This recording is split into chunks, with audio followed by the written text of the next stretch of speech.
теңсіздіктерді көбейту және бөлу.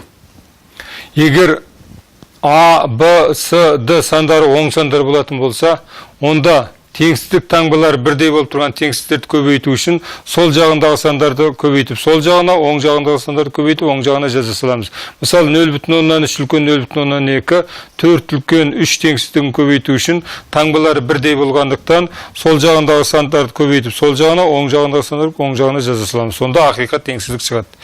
Егер таңбалар әртүрлі болатын болса теңсіздіктердің, онда бір теңсіздіктің таңбасын ауыстырамыз.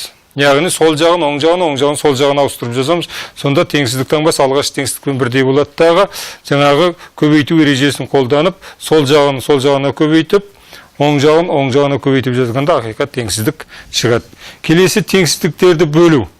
Теңсіздіктер таңбасы әртүрлі болып келетін болса, ондай теңсіздікті бөлу үшін екінші теңсіздіктің кері сандарының теңсіздігін жазамыз. Сонда теңсіздік таңбасы бірдей болады дағы, енді көбейту ережесі бойынша орындасақ, А бөлінген С, кіші Б бөлінген Д деген ақиқат теңсіздік шығады. Егер теңсіздік таңбалар бірдей болатын болса, онда екінші теңсіздіктегі сандардың кері санын жазған теңсіздік таңбасы қарама-қарсыға ауысады. Енді бұл қарама-қарсыны жаңа бірдейге келтіреміз, яғни сол жағын, оң жағын. Енді барамыздағы теңсіздіктердің көбейту ережесі бойынша сол жағында тұрған сандар сол жағына, оң жағында тұрған сандар оң жағына көбейтеміз. Сонда А бөлінген Д үлкен, Б бөлінген С болып ақиқат теңсіздік шығады.